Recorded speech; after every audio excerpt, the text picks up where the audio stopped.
All India लोहार trust के आज प्रतिभा सम्मान समारोह के अतिथि के रूप में मेरे साथ मेरे बड़े भाई और मेरे गार्जियन के रूप में भी हैं शकील साहब, हमारे चाचा जी, बड़े बड़े भाई पार्षद असलम साहब, आसिफ साहब, पूरी टीम खड़ी है, जफर साहब, हसन भाई और मेरे सीनियर साथी कांग्रेस के पूर्व पार्षद और आपके समाज में एक जागरूकता पैदा करने के लिए हर वक्त आपके साथ कंधे से कंधा मिलाकर खड़ा रहता है मेरे बड़े भाई अली हसन बाबू भाई। यहाँ प्रोग्राम में मेरी माँ बहन बेटियाँ बैठी है, मेरे युवा साथी बैठे हैं, बुजुर्ग बैठे हैं और वो सम्मानित होने वाले बच्चे बैठे हैं जिनका सम्मान हुआ है वो भी बैठे हैं। मैं आप सबका सम्मानित मंच का इस कार्यक्रम में आपका स्वागत करता हूं, अभिनंदन करता हूं, इस्तेमाल करता हूं। बाबू भाई ने कहा कि आपको सिर्फ 2 ही शब्द बोलने हैं, लेकिन मेरे को आज थोड़ा सा लंबा बोलना पड़ेगा, है ना। तो मैंने सबसे पहले आते ये देखा कि 2 कैटेगरी बनी हुई है हमारी माँ बहन बेटियों की और मर्द हजरात की, तो वो भीड़ तो ज्यादा है और ये भीड़ कम है। और ये सच है कि जितना सम्मान बेटियों का हुआ है उतना बेटों का सम्मान नहीं हुआ है। हम लोग बेसिकली सब झुंझुनू से हो, मुझे मलेरकोटला जाने का भी मौका मिला है, मेरा पूरा परिवार बम्बई रहता है और मुझे आगे से लोग तो लुहार भी कहते हैं कि लुहार है। तो झुंझुनू, सुल्ताना, मलेरकोटला, छत्तीसगढ़, मध्य प्रदेश, पूरे हिंदुस्तान में, हरियाणा में, चंडीगढ़ में आप लोगों की बिरादरी है और मेहनत कश बिरादरी है, लोहा कूट के पैसा कमाते हैं।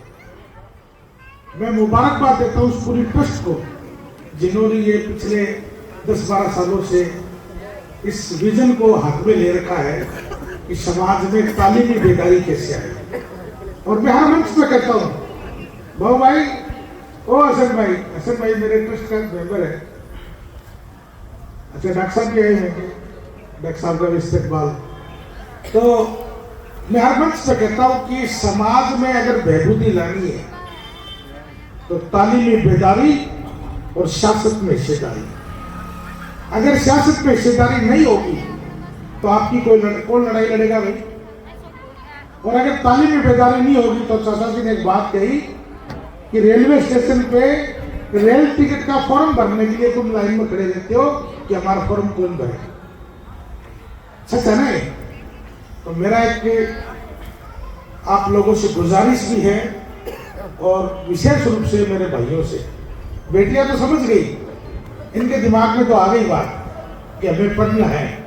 और ये भी मैं इंशाल्लाह, मुझे उम्मीद है कि अगर आपके समाज में सीए बनी तो बेटी बनी, झुंझुनू की बेटी थी, और बेटे के रूप में अगर कोई डॉक्टर, मुझे तो मेरा भतीजा ही नजर आता है क्योंकि मेरी बेटी का एडमिशन भी 2019 में हुआ था, इसका भी 19 में हुआ था और दोनों साथ हुए। मेरे वाली साहब मरहूम डॉक्टर सलाउद्दीन साहब ने मुझे एक दिन कहा, वो अपनी भाषा में बाबू की तारीफ करते थे, तो यार बाबूड़ा अटकल पंजू लगाता रहता। वो साहब क्या हुआ?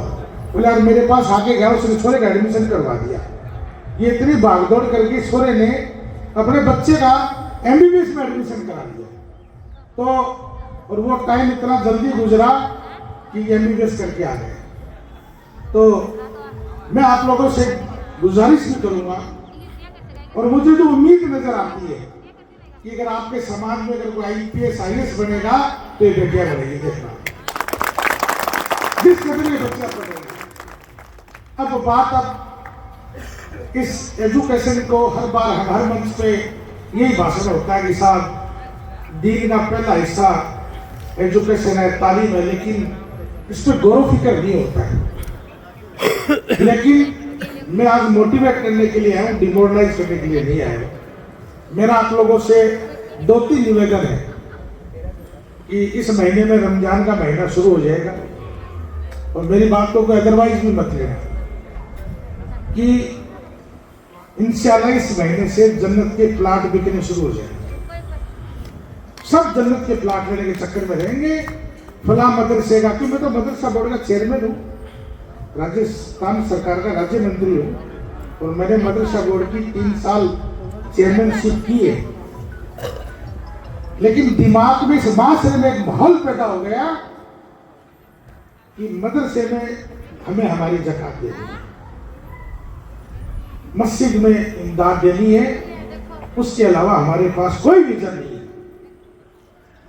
तो माफ करना, हमारी मस्जिद भी रहे, हमारे मदरसे भी कायम रहे, हमारे गरीबों की मदद भी करनी है, हमें बेटियों की शादी भी करनी है, लेकिन एक बार इस ज़कात का 80% हिस्सा एक बार तालीमी बेदारी के लिए खर्च करें। और आप सब ज़कात देने वाले लोग हो, और सब मजबूत और रेवेन्यू वाले लोग हो, आपके यहाँ कोई कमी नहीं है। मैं तो मलेरकोटला गया तो मुझे पता लगा कि सारे अरबपति वही बैठे, मैं झुंझुनू बैठा हूँ, बताओ है, सारे माल वाले लोग मलेरकोटला बैठे। तो आप लोगों से मेरा निवेदन है कि इस ज़कात का सही यूज कैसे हो, तो इसके लिए आपकी ट्रस्ट बनी हुई है, और ट्रस्ट में बड़े अच्छे लोग हैं, बाबू भाई है, शकील साहब है, जफर भाई बैठे हैं, आशिक भाई बैठे हैं, ये पूरी टीम है, तो बड़ी दिल से मेहनत कर रही है, और ये काम करने की कोशिश है कि समाज का डेवलपमेंट कैसे हो। आप मेहनत कश लोग हो, अपने हाथ से हर चीज़ बनाई है। जो बच्चे पढ़ के आए, आपने ऑटोमेटिक मशीनें लगाई। मुझे मलेरकोटला जाने पर मालूम चला कि अब जो कढ़ाइयाँ हैं या तवे हैं या और कुछ जो आइटम्स है वो मशीनों का हमने काम शुरू कर दिया। हाथ से कम होता है, सेमी ऑटोमेटिक मशीनें और फुली ऑटोमेटिक मशीनें आ गई। तो पहले जितना मैन्युफैक्चरिंग क्विंटल 2 क्विंटल होता था, अब टनों में होने लग गया, और पूरी दुनिया में आपकी एक अलग पहचान है। तो मेरा एक निवेदन है कि इस वर्ष ये विजन बनाओ, और मैं ट्रस्ट के साथ उसी पे बोलूंगा कि ज़कात का सही यूज कैसे हो। और जिस परिवार में आपने किसी बच्चे की नीट की फीस जमा करा दी, आरएस करवा दिया, आईएएस करा दिया, उसकी 4 पीढ़ी सुधर जाएगी। इससे बड़ी दुआ क्या लोगे आप?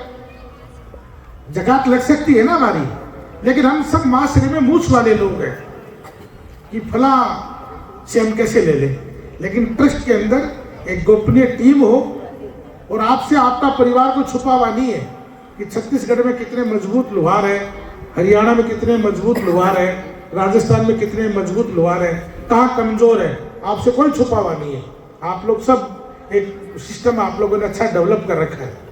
साथ ही मेरा एक निवेदन है कि अभी मध्य प्रदेश से हमारे अध्यक्ष साहब बता रहे थे कि हम लोगों ने एक अच्छी टीम बना रखी है, लेकिन आखिरी बात बहुत अच्छी लगी और सुकून वाली थी कि हम पूरे हिंदुस्तान में कहीं भी बसे, कहीं भी रहें, लेकिन हमारी शुरुआत तो झुंझुनू से है। हमारी राजधानी, हमारा कैपिटल हेडक्वार्टर है वो झुंझुनू है। मैं ये चाहता हूँ आप लोगों से कि आप मलेरकोटला हो, बंबई हो, जहाँ कहीं भी हो, एक झुंझुनू में एजुकेशन का इदारा डेवलप करो, कॉलेज लेवल का। और उस कॉलेज लेवल के इदारे के लिए मुझे नहीं लगता कि आपको किसी दूसरी बिरादरी से कुछ मांगना पड़ेगा। क्या आप सब लैंडलॉर्ड लोग हो, जमीन वाले लोग हो, जमीन भी आपके पास है, एक इदारा डेवलप करो, उसके ट्रस्ट बनाओ, उसके टीम बनाओ। कोई परिवार मध्य प्रदेश रहे, कोई छत्तीसगढ़ रहे, कोई हरियाणा रहे, कोई पंजाब रहे, कोई राजस्थान रहे, कोई दिल्ली रहे, कोई यूपी रहे, लेकिन जिस बच्चे को हाईली क्वालिफाइड करना है, उसको लगना चाहिए कि हमारे बच्चे को झुंझुनू भेजना है। और झुंझुनू कॉलेज में हॉस्टल हो, कॉलेजेज हो, उसकी नीट की एग्जाम की तैयारियां हो, आरएस के एग्जाम की तैयारियां हो, आईएएस के एग्जाम की तैयारियां हो, कैट के एग्जाम की तैयारियां हो। लड़कियों के लिए और लड़कों के लिए अच्छी एक सुविधा बनाई जाए, ये मेरा आप लोगों से गुजारिश है कि आप लोग सब मजबूत लोग हो। और देखो आज के जो हालात है वो तालीमी बेदारी के बगैर सुधर नहीं पाएंगे। 20 साल पहले ये चर्चा चली थी कि और भी वक्त खराब आएगा, और अब और भी चर्चा चल गई। अब तो यहाँ तक की दिक्कत हो गई कि आपके अजान से भी दिक्कत है कि साहब अजान नहीं होनी चाहिए। साहब मैं मदरसा बोर्ड का चेयरमैन के अलावा मैं माइनॉरिटी डिपार्टमेंट अल्पसंख्यक विभाग का भी प्रदेश अध्यक्ष हूँ। मुझे पूरे राजस्थान में घूमने का मौका मिलता है। बाबू भाई का कल रात को एक आदेश हुआ कि आना आपको, मैं थोड़ा लेट आऊँगा लेकिन प्रोग्राम में शिरकत करूँगा। मुझे जगह जगह सुनने में आता है ये कंडीशन, हालात पैदा हो गए कि अगर किसी नई कॉलोनी में कोई मुसलमान घर मांगे तो उसको मुसलमान को घर देने में, फ्लैट देने में झिझक हो गई। नहीं यार, वो मना तो नहीं करता लेकिन तरीके से कहता है फ्लैट बिक गई, इसमें प्लॉट नहीं है, इसमें फ्लैट नहीं है, इस कॉलोनी में घर नहीं है। और ये हालात इसलिए बने हैं कि हमारे में तालीमी बेदारी नहीं थी। हक हकूक हमारा मांगना हमें आया नहीं।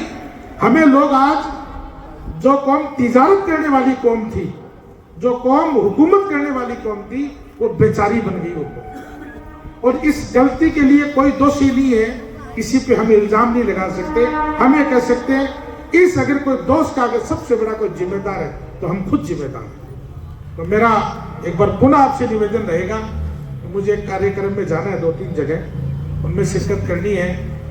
और मैं दोबारा एक बार आप लोगों से निवेदन करूंगा कि अगली बार जब कोई कार्यक्रम हो, झुंझुनू में बड़ी लुहार बिरादरी है, ये कम गैदरिंग है, इससे 3 गुना ज्यादा गैदरिंग होनी चाहिए। और अगली बार ये विजन होना चाहिए कि झुंझुनू के अंदर हमारा एक एजुकेशन का इदारा बनना चाहिए। आपने मुझे यहाँ बुलाया, मान सम्मान किया, उसके लिए पूरी टीम का, तमाम बिरादरीन का मैं बहुत बहुत शुक्रिया अदा करता हूँ। अस्सलाम वालेकुम।